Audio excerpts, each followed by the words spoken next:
Good day, future RMTs. Welcome to our online class. And in this video, what we're going to discuss is all about Introduction to Organic Chemistry.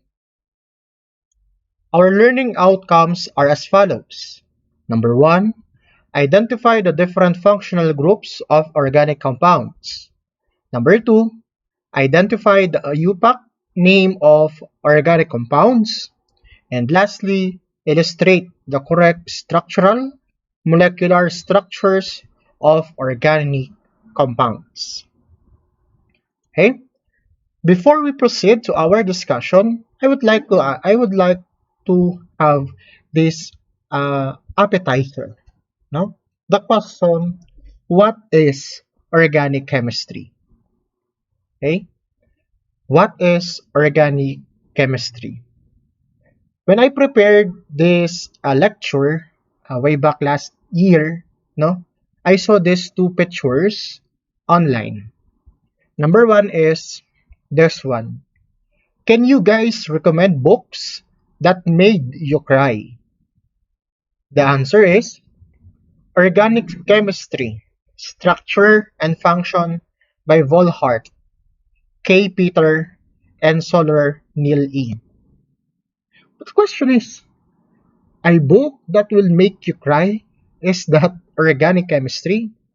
Well, organic chemistry will make you cry if you will not understand its concept. But once you understand the concept or each concepts of our organic chemistry, then you will not cry. And another meme that I saw in the Facebook or social media is this one. I am not sure if this is a chemistry lecture or a hexagon class or hexagon drawing class. Why? Because starting today until the last day of our organic chemistry days, no, you will see the hexagon, but this time you will not call it as hexagon, but rather you will call it as cyclohexane or benzene if it has a double bond. Kidding aside, no, what is organic chemistry? Organic chemistry is a chemistry of carbon. No, this is the study of compounds that contains carbon. Organic chemistry are made of carbon and other elements. Few elements. No? Generally, the main concept or the main structure of our organic compounds deals with carbon. Okay? And in organic chemistry, it is not only carbon who is important because organic compound will not be possible. Organic compound is nothing if there is no other elements that will bind to carbon. Carbon, carbon, carbon, carbon, carbon, a long chain of carbon needs another element that will fulfill, that will share electrons so that it will produce an organic compound. We are going to discuss also the properties of our organic compounds. The boiling point, the melting point, no? What are their solubility, polarity, okay, compositions. In connection with structure, no? What are the elements present? Structure is how are we going to illustrate? How does the bond form? And most especially, organic chemistry also deals with reactions and preparations of organic compounds. Reactions of organic compounds is one of the goal, no, one of the things that you must remember because it is important, not only in this course, but also in the next course that you are going to take, the biochemistry. Okay, so this is what organic chemistry. Okay, so remember guys that carbon, no, is the star. Carbon is the focus. of this organic chemistry. But it doesn't mean na carbon lang ha. Tandaan, it doesn't mean that si carbon lang ang importante. What I am trying to say is most of, not most, all of our organic compounds contains carbon. Thus, the question is, what makes carbon amazing? What is with this carbon that this carbon is the one, no, that's the focus of our organic chemistry. Take note, guys, that this carbon has the unique ability to bond itself in a long chains or rings of varying size. Meaning to say, ang ating daw carbons can be in a long chain of carbon and a aliphatic or aromatic, no, which is our ring form. Aliphatic is the term that denotes a long chain of carbon. Okay, I repeat, aliphatic is the term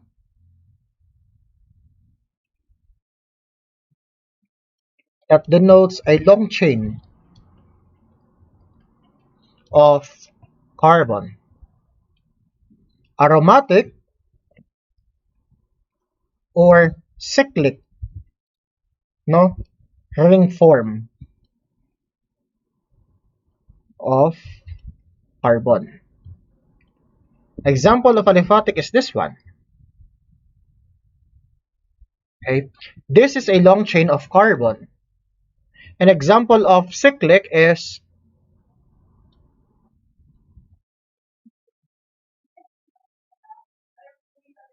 okay, this is an example of a cyclic form of carbon. Okay, that's why carbon is unique because of its ability to be in a long chain of carbons or in a long chain or in a ring form or cyclic form. Okay? Now, like what I've said, carbon is the focus. However, if we are going to take a look with the distribution of elements that can be found on the Earth's crust, it is noticeably that oxygen is predominantly or the predominant, no, predominant element that can be found on the Earth's crust, to be followed by silicon, third by aluminum, iron, calcium, sodium, potassium, magnesium, hydrogen, titanium, and others. Surprisingly, carbon is not on the top element with the greatest number in the Earth's crust. However, because of the ability of this carbon to form a four bonds and to have a long chain of carbon, that's why it is considered uh, important in the field of organic chemistry. Now, I want you to remember, guys, that organic chemistry is not limited on carbon alone. No, organic chemistry is not limited on carbon alone because we have other elements that can be bonded to our carbon to have our organic compounds. Which of which are the following: hydrogen, oxygen, nitrogen, sulfur, halogens, and phosphorus. Halogens such as our fluorine, chlorine, bromine, and iodine. Okay? So remember, guys, that organic chemistry is not limited to carbon only. Okay? Most common element that is bonded to our carbon is our hydrogen. Okay? That is the most common element attached or bonded into our organic into our carbon. Okay. Now, why is organic chemistry a separate course or discipline within the chemistry? Though we have inorganic chemistry, we have analytical chemistry, we have biochemistry and physical chemistry and others. If we are going to trace back with the history, no, organic chemistry or organic compounds, according to the historical perspective, organic compounds can only be found on living organisms, living material. It can be human, it can be animal, plant, as long as you are a living human. Okay? Which means you can produce an organic compound. Okay? Next is we have this vital force. What is this vital force? Okay? Take note guys that vital force is present in living organism. That's why they are capable to produce organic compound. And until such time, no, they believe before that organic chemistry or organic compound can only be produced or synthesized from living organism because of what we call this vital forces, okay, which makes or which allows living organism to produce organic compounds. Okay, until such time, before I proceed to the next discussion, while inorganic compounds, they believe that inorganic compounds are synthesized in the laboratory or from non-living organisms.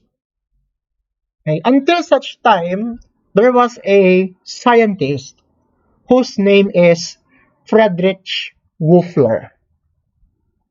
Friedrich Wuffler was the one who pioneered an experimentation that prove that organic compounds can be synthesized in the laboratory. In one of his experiments, he accidentally, take note of the word accidentally, mixed ammonium chloride and silver cyanide, both of which is an example of inorganic compound. Okay, both of which is an example of inorganic compound. So Wolfler accidentally mixed ammonium chloride as well as silver cyanide. Okay, and what happened? It gives a silver chloride as a product and urea. And what is this urea all about? Urea is an example of organic compound, particularly an amide. Okay? Urea is an amide, and urea is an organic compound that is the most common or the most abundant organic compound that can be seen in the urine of human. Okay? Therefore, after the experiment of Wolfler, they now suggest or they now believe that it is not only the living organism ang pwedeng pagkunan ng mga organic compounds, but rather organic compounds can also be synthesized in the laboratory. Another scientist defined chemist defined organic chemistry, and it was Auguste Kekule. According to Auguste Kekule, organic compounds are those containing carbon. However, if we are going to believe on the definition of Auguste Kekule, it is somehow problematic. We can consider this as a problematic statement. Why? Because not all compounds that contain carbon is considered organic compound. Let's say, for example, carbon dioxide. Carbon dioxide, though it contains carbon, is not considered as organic compound. Okay? So do not generalize that all compounds that contains carbon is considered organic. There is a question why or what makes organic chemistry important. Okay, number one, fats. Fats is part of the human body. Human body, being a living organism, is capable to produce organic compound. Organic compound, example of which is fats. Unsaturated fats, saturated fats, the fatty uh, chain is part of the organic chemistry. Proteins, the building blocks, carbohydrates, the ultimate source of energy, fuels for industrial purposes or commercial purposes, fabrics. One of the reasons why you have clothes that you wear as of now, wood, paper products, paint and varnishes, plastics, dyes, soap and detergents. Example of that is the saponification, no? Cosmetics, the makeup that you are applying in your face, medicine. That's why there is evolving in the field of medicine. That's why there is a development of drug and explosive. Those are the reasons why we can consider organic chemistry as an important field. And if we are going to take a look with fats, lipids or fats, yeah, proteins, carbohydrates, no, these concepts are part of the biochemistry. Thus, we can say that organic chemistry link between, or it's the link going to your biochemistry class. In other words, organic chemistry prepares you for your biochemistry class, which discusses the macromolecules and micromolecules and the metabolical pathways in the body. Guys, this is not a Philippine map, nor the map of Enchanted Kingdom. This is an illustration of the metabolical pathways that occur in the human body. And this is part of your biochemistry class. And in this course, organic chemistry, you will be prepared. I'm going to prepare you for your biochemistry class. Not only in your biochemistry class, because these principles, all the applications, the actions of our organic compounds will also be encountered in our other courses. Example, clinical chemistry. Okay? Now, let's define the difference between organic chemistry and inorganic chemistry. I'm sorry, organic compounds and inorganic compounds. Okay? If you're going to discuss organic compounds, most of the bonding that is seen or present in organic compounds is entirely covalent. Meaning to say, they are sharing electrons. Walang naglo-lose, walang nag-gain. Both of which is beneficial. Both of them shares the electrons. Many of our organic compounds are gases, liquids, or solids with low melting point. These are the properties that we are going to discuss per functional group of our organic compounds. Most are insoluble in water, most especially the hydrocarbons, because of the polarity of our hydrocarbons and the polarity of our water. No? Most are soluble in organic solvents. For example, diethyl ether, toluene, and dichloromethane. Organic compounds is also an aqueous solution rather. Aqueous solution of organic compounds does not conduct electricity, unlike inorganic compounds. Why? Because these inorganic compounds, which are considered, most of them are ionic bonds, no, they have electrolytes, and these electrolytes, for example sodium, sodium chloride, no, a solution or aqueous solution of a sodium chloride is an example of a good conductor of electricity.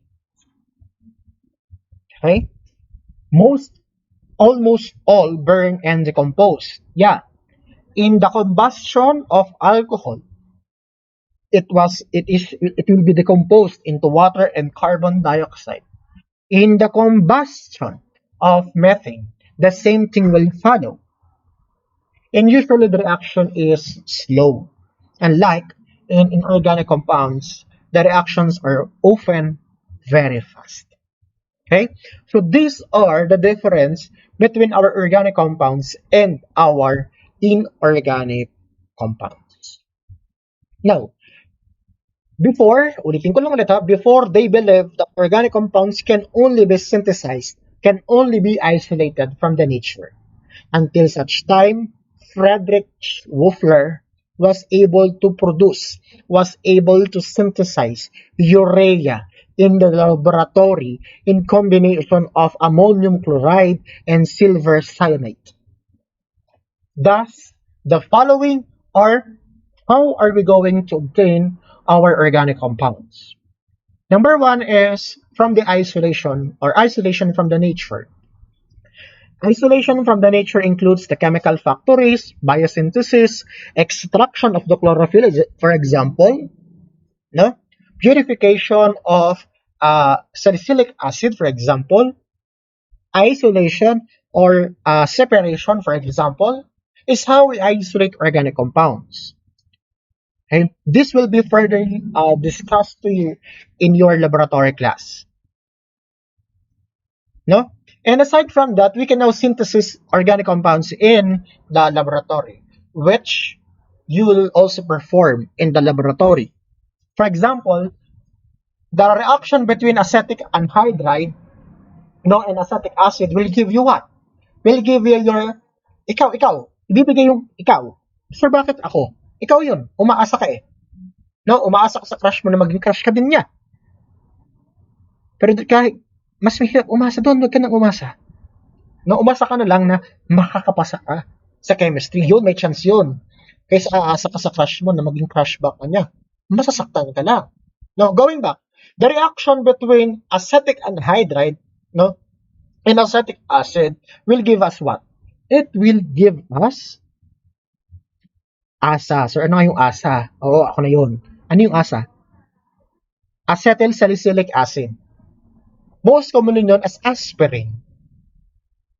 No, they found out that these laboratory synthesized organic compounds has identical in both chemical and physical properties. Okay, thus we can now say that their belief before that organic compounds can only be synthesized in the nature or living organism will now be disregarded. Okay? So we have here, how are we going to illustrate our organic compounds? Okay? So I want you to take note, guys, of the mnemonic or acronym IUPAC. What does it mean? IUPAC stands for International Union of Pure and Applied Chemistry. I'll repeat, International Union of Pure and Applied Chemistry. No? Lagyan natin emphasis dun sa pure. Okay? The purpose of this one, why we have this IUPAC?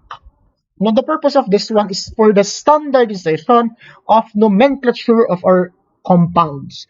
Not only organic compounds, but also inorganic compounds. That is the purpose of establishing or using the IUPAC name for standardization. Okay? Now, we have the chemical formula. We all know that chemical formula will give us the ratio of the elements present in a compound. Now, for structural formula, the structural formula of organic compounds shows the atoms present in a molecule and the bond that it forms.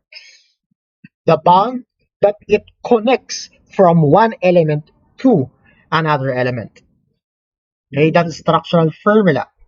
In this illustration, we have the structural formula for ethane. Now, this is ethane. An example of unsaturated hydrocarbon. No? Alkane, in particular. Ethene, no? This is an ethene having a double bond. And ethanol, an alcohol that contains hydroxyl group. Okay? The condensed structural formula naman is the formula that shows that shows us the arrangement of atom, and each carbon, no, uh, is shown with a group or in group with hydrogen or elements attached to it. So in this case, we have here the carbon. I'm sorry. No, we have this the carbon, and this carbon is attached with three hydrogen. So the condensed formula of this ethane is CH3CH3. The condensed structural formula of our ethene, this carbon is bonded to two hydrogen, CH2. It is understood that carbon-carbon is bonded in organic compounds. In this case, so we have CH3, C, tatlong hydrogen, carbon, dalawang hydrogen, and OH. Okay.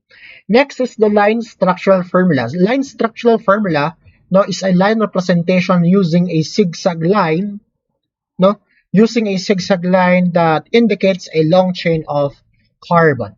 Now take note, guys, that the end or the terminal or the end point, this point is this is an what do you call this? It is assumed to be carbon.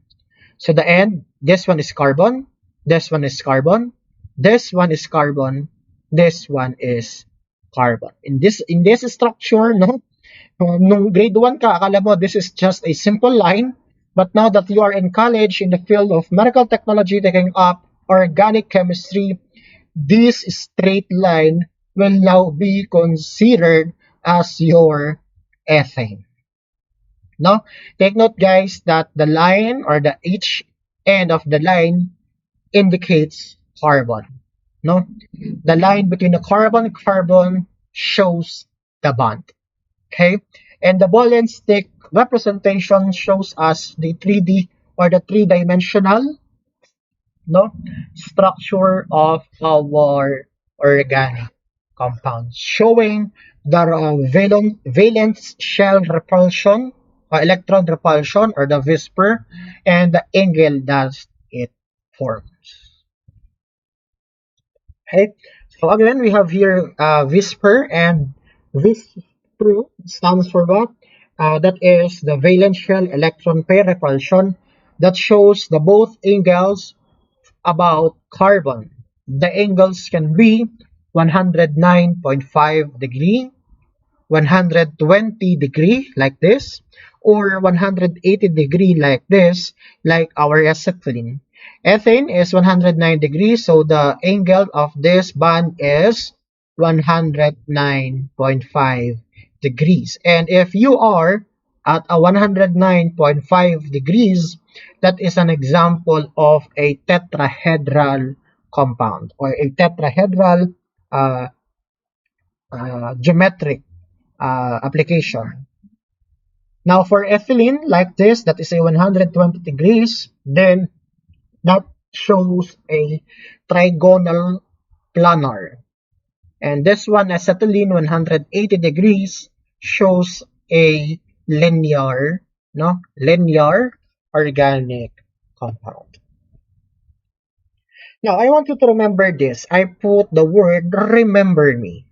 And if you watch this movie, this is Coco and Mama, no, na Lola, no, and in this movie, Coco sings to to his Lola, remember me. Do I have to say goodbye? Okay, uh, just an example of my singing voice. No, I just want you to enlighten the mood. Now, I want you to remember this, guys, because it is important in organic chemistry. No, carbon can have or can form four covalent bonds, and carbon has no unshared electrons. Meaning to say, carbon, the maximum covalent bonds that it can form is up to four only. Either to carbon or another carbon, hydrogen, oxygen, or any other compound that will attach to our carbon. It can be halogens such as chlorine, bromine, iodine, and fluorine. Okay? But it has no unshared electrons.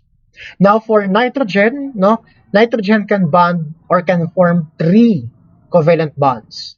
And nitrogen has one unshared electrons. As we go along, there will be the discussion about ammonia and about amines, no, or amides. No? You will observe, no, let's say for example, methylamine. Okay? You will not you can observe and understand bakit meron pang unshared na electrons in nitrogen.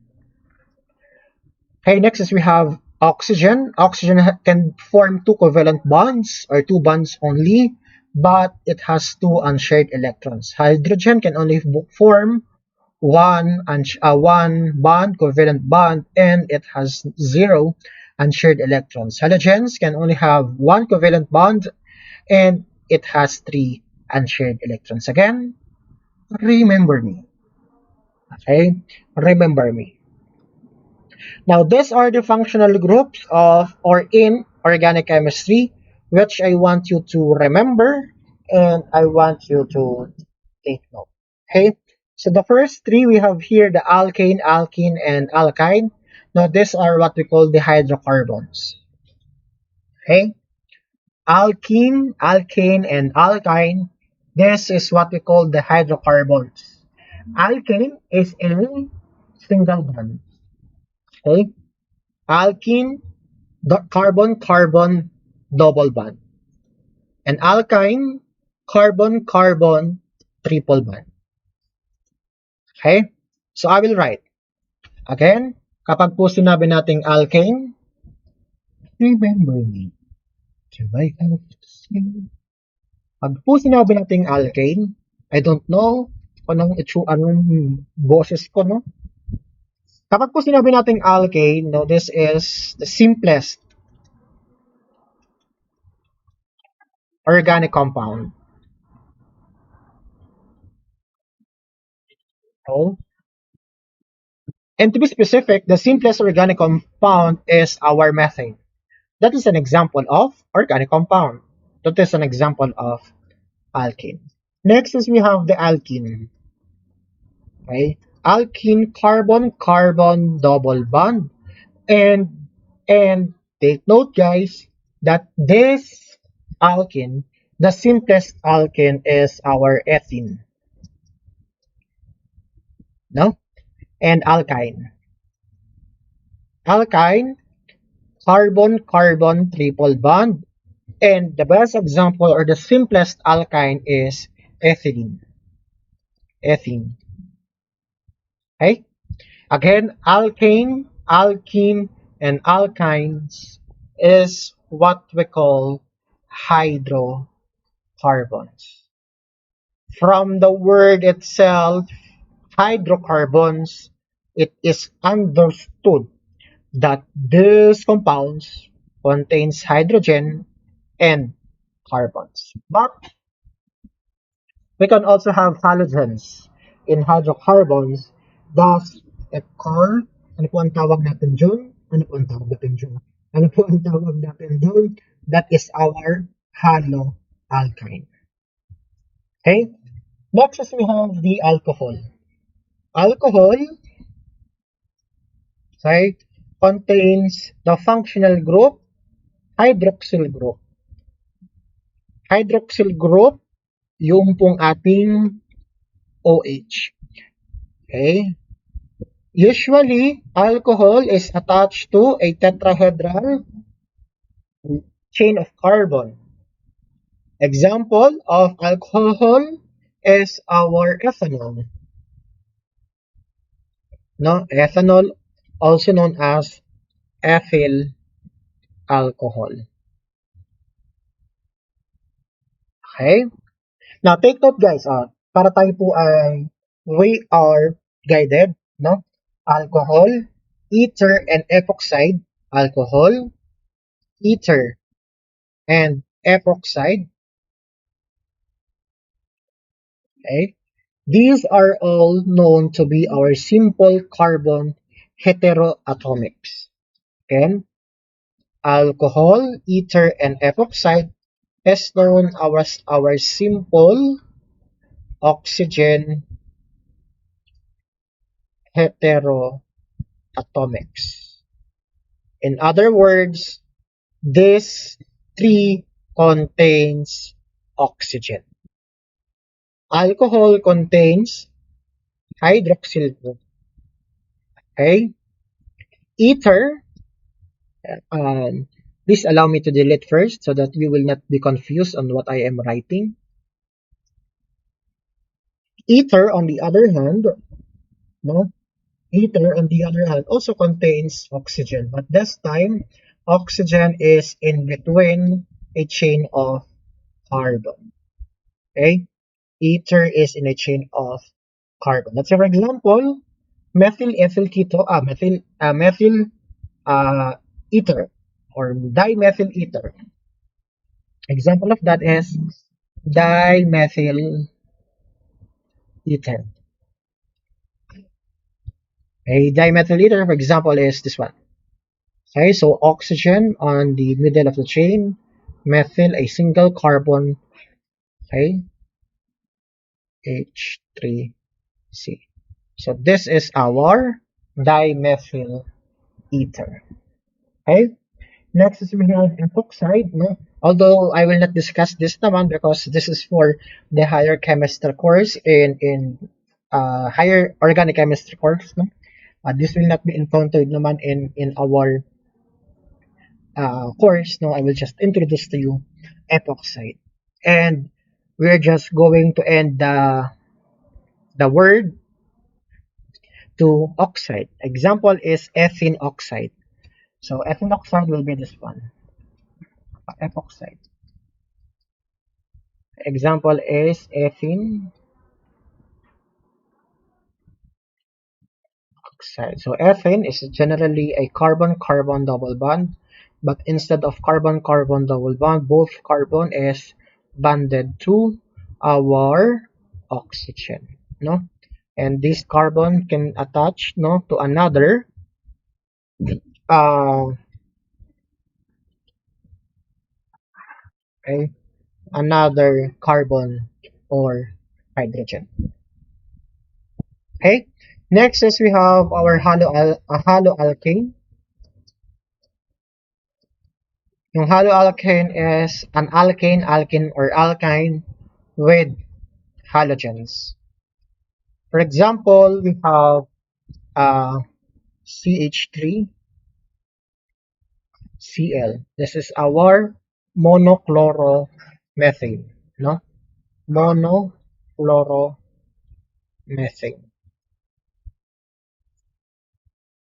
Okay? Another functional group that we have is the aldehyde. I will delete it first. Aldehyde, where's my pen? Aldehyde, the functional group of aldehyde is RC. Uh, how can I write?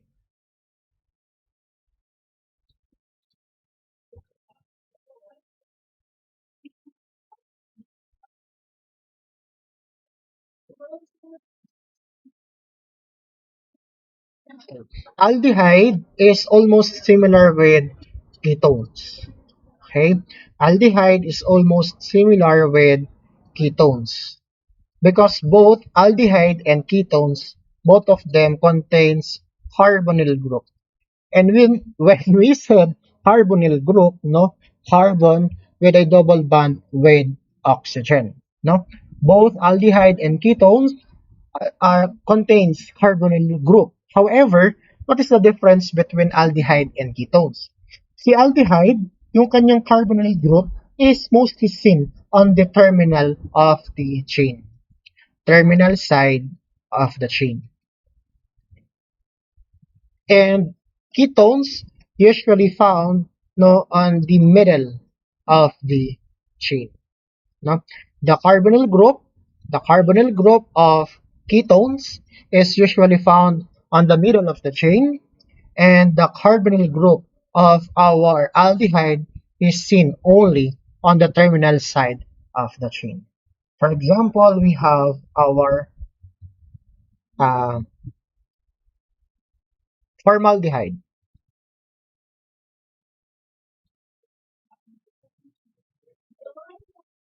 Formaldehyde, a UPAC name of formaldehyde is methanol. Okay, that is carbon, double bond, and then the rest is hydrogen. Okay, this is our methanol, also known as formaldehyde, or most commonly known as formalin. Okay, now for ketones, example of ketones is the one that is using the one na ginagamit ng mga girls kapag sila ay naglilinis ng kanilang kuko, yung acetone, no? This is our simplest. Right? I want you to take note, guys, that this is our simplest ketone, and acetone is a general name or common name. This is a common name for what? For uh, propanone. Okay? Propanone is like this. We have three carbons, and on the middle chain of carbon, we have our oxygen, and the rest is hydrogen. Okay? So this is our propanone, commonly known as the acetone, which is the simplest acetone. Okay? Uh, I'm sorry, which is the simplest ketone. The next in line is we have the carboxylic acid. Okay, carboxylic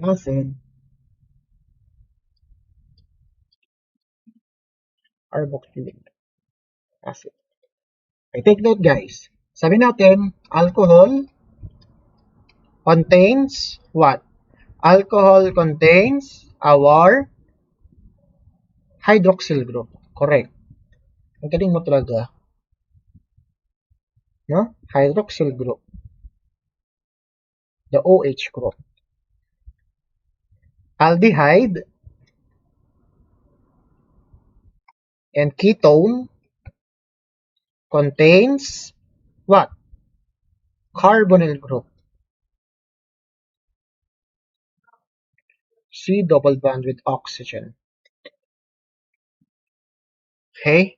And carboxyl group contains carbon, double bond with oxygen, and OH. Okay? So this is the general formula for carboxyl group. In other words, si carboxylic acid, no, meron siyang carbonyl, no? Meron siyang carbonyl, meron siyang hydroxyl. Therefore, that is what we call carboxyl group. Okay, that is what we call carboxyl group. Actually, carboxylic acid came from alcohol na naging aldehyde na naging carboxylic acid. Yung alcohol, pwedeng nanggaling siya saan? Sa alkene. No? Example. Example natin is alkene plus water in the presence of a acid catalyst will give you alcohol. No, this further oxidation will give you aldehyde. Thus, oxidation will give you what? Your what you call this? Carboxylic acid. Okay. So example of carboxylic acid is ethanoic acid. No? Example of carboxylic acid is ethanoic acid. In acid and base discussion, You encountered this several times.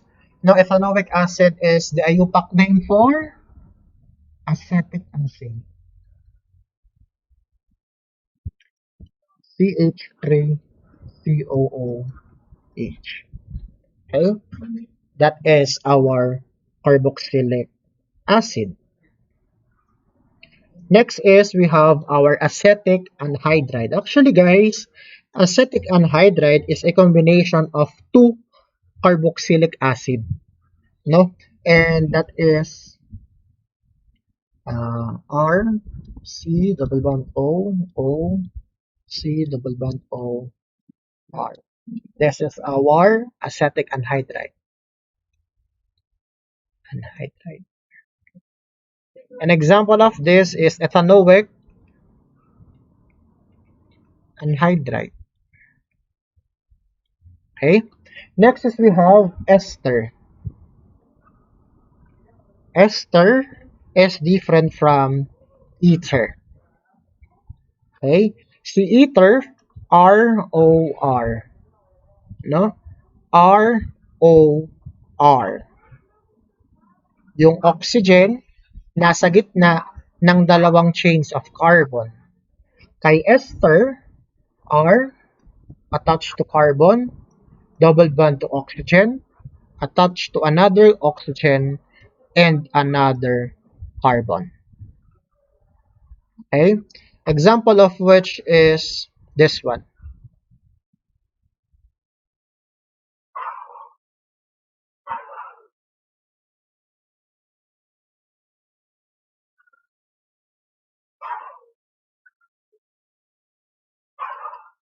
Okay? CH3, cis double bond O, oxygen attached to CH2. CH3, this is ethyl,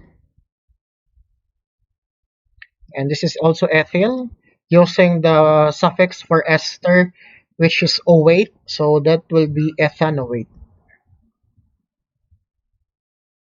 Okay, so we have now our ethyl ethanoate. Okay, so that is our ester.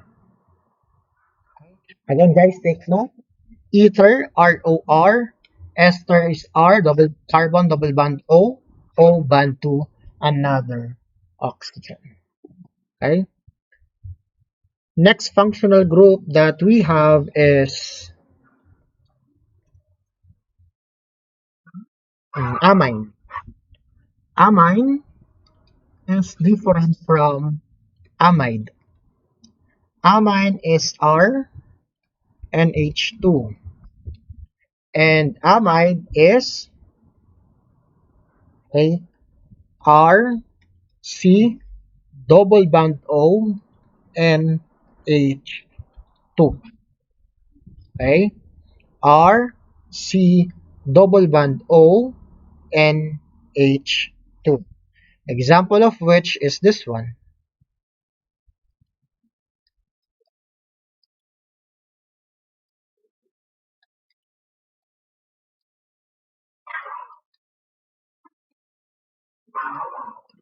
This is our ethanamide. In amine, no? In amine, R represents the chain of carbon, NH2. Example, CH3, CH2, and H2. Okay, so C, tatlong carbon, tatlong hydrogen, attached with another, okay, and then NH2. The difference is, sa amide, meron ka pang oxygen. No, sa amide, anong meron ka dito? Amino group, which is this one, and this one is our carbonyl group. Okay, so this is amine and this is our amide. Okay, so I will skip azo compound and isocyanate as well as amine. Now I'll proceed to thiols. no? Sana may thiol. Now, yung thiol naman is a long chain of carbon, no? A long chain of carbon with SH, no? Sulfur. So, example is H3SH, no? CH3SH or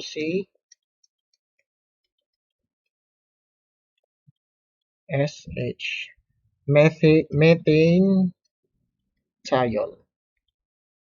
And we have arene, no?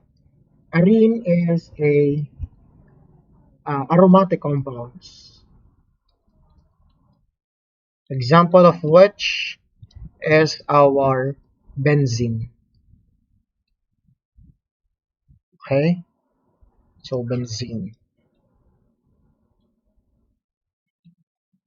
I actually practiced this a long time ago on how I will draw a perfect hexagon shape in this class.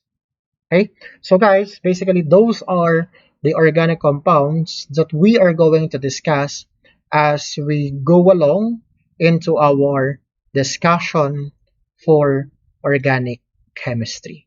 Okay, so those are the things that I want you to remember and take note. Okay, so alcohols, I will just have a run through of it. Alcohol can be classified as a primary, secondary, or tertiary, depending on the number of carbon attached to the carbon that contains the hydroxyl group. Okay, so for example, draw the Lewis structure and condense structural formulas for the two alcohols with a molecular formula of C3H8O. Generally, we can say that this is what? Uh, Propane, no? But we have here this one. Yes, this is our propane. This one is propane, a primary alcohol, and this one is a secondary alcohol, and this is what we call the 2-propanol. Okay, this is propanol or I'm sorry, that is not propane, propanol pala. I'm sorry guys. This is our propanol, no, an alcohol, which is an example of a primary alcohol, and we have here a 2, no, 2 propanol. So bakit po nagkameron ng 2?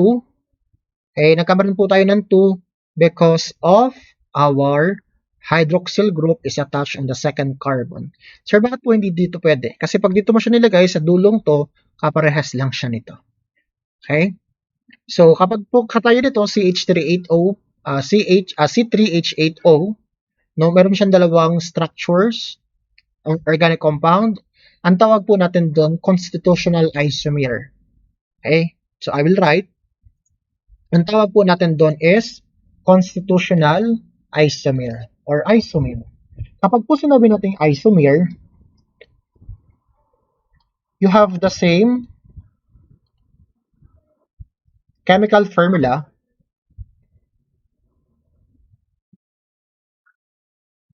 no? But differ in structure. For example, yon, C3H8O. If you're going to take a look at this one, this is the general formula for propanol, no? A primary alcohol.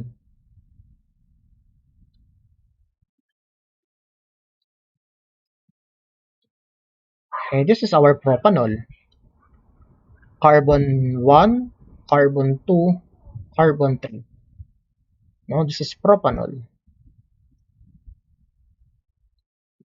Or it can be 2-propanol, wherein our hydroxyl group is attached on our second carbon. This can be your first carbon, third carbon, or this can be your first carbon, third carbon. At the end of the day, this carbon is still our second carbon. And this is our 2-propanol. Okay? Next is we have amines. No? Like alcohol, amines is divided or classified into three: primary amine, secondary amine, or tertiary amine, depending on the number of carbon bonds attached to our nitrogen. Okay?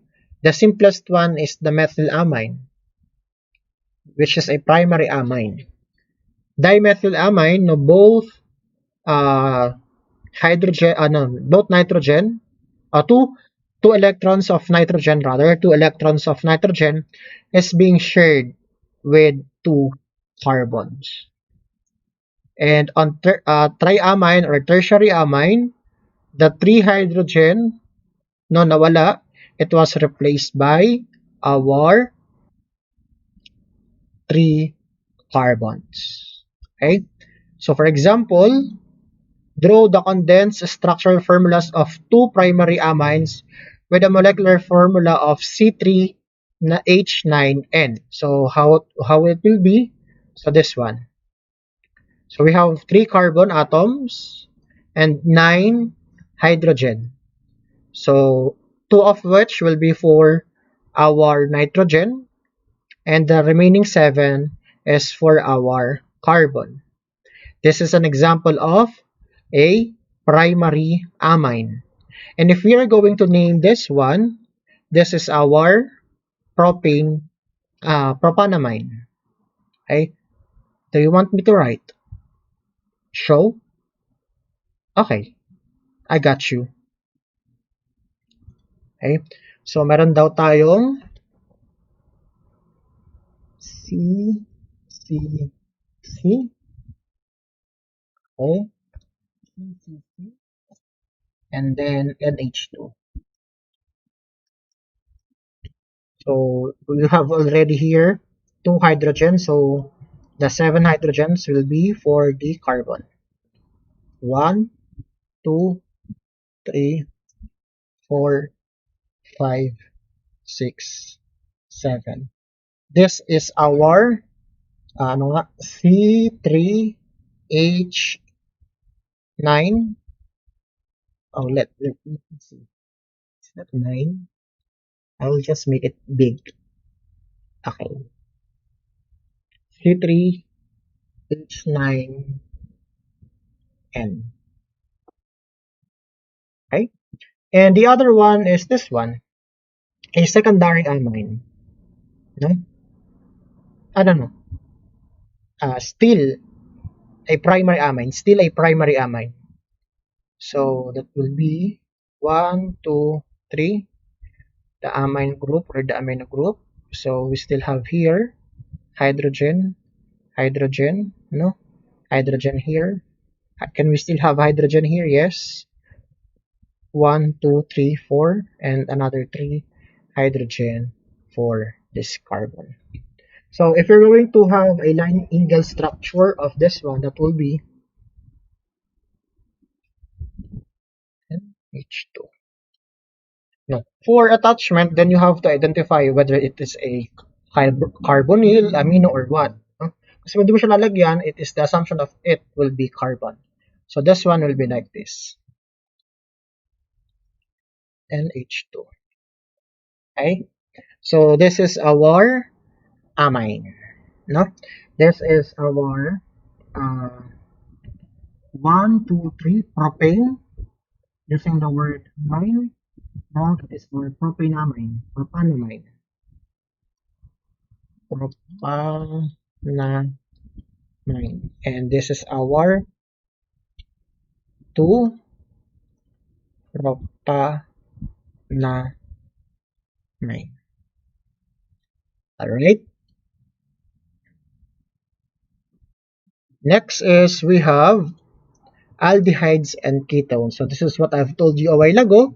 No, yung carbonyl group po ni aldehydes can be found on the terminal side of the chain of the carbon. And for the functional group or carbonyl group of our ketones is seen on the middle chain. Okay, so draw the condensed structural formulas for two aldehydes with a molecular weight or formula of C4H8O. So that will be this one. One in the middle, one in the end, no? 1, 2, 3, 4. That will be our butanal, no? 1, 2, 3, 4. This is carbon 1, carbon 2, carbon 3, carbon 4. You will always start on the carbon that contains the functional group. So carbon 1, carbon 2, carbon 3, carbon 4, 4 butane. So that will be, instead of butane, as in yung A and E, gagawing anal, that will be butanal. And this one, no, 1, 2, 3, 4, no, on the first carbon, nandun ang ating functional group. On the second carbon, we have here a methyl group, no, and on the third carbon is also a third carbon. Now this will be our 2-methyl propanal, no? 2-methyl propanal. So I will teach you on how to name in our discussion about the nomenclature of organic compounds. How about this one? Draw the condensed structural formulas for 3 ketones with a molecular formula of C5H10O. So we have here, yeah, this three ketones, no? The first ketone is on the middle, no? That's correct. That is our 3-pentanone. Sige, I will show it to you.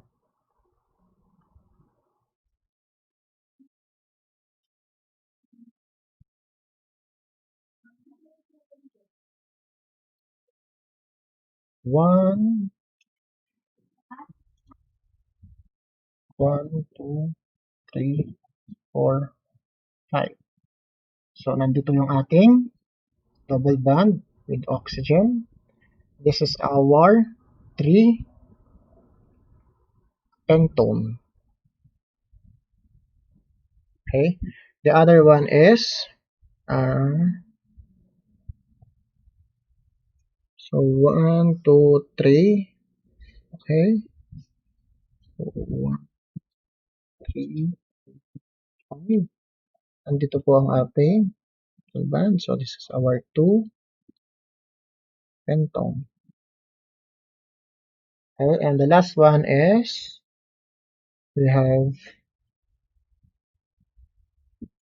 1, 2, 3, 4. 1, 2, 3, 4. Double bond. We have here this one. So this is our 2-methyl 2 butone.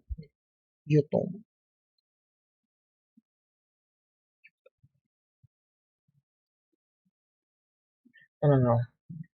Butanone. Butanone. Okay. So this is the 3-constitutional isomer of our molecular formula C5H10O.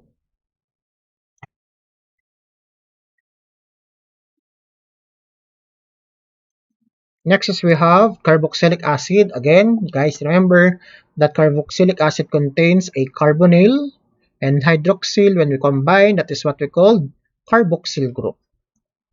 Okay, so this is an example of a carboxyl group. This is our ethanoic acid. Okay, so yeah, this is our ethanoic acid. A carboxylic ester is ester in short, no? And the functional group is C double bond O, oxygen O, no, attached and attached with a chain of carbon.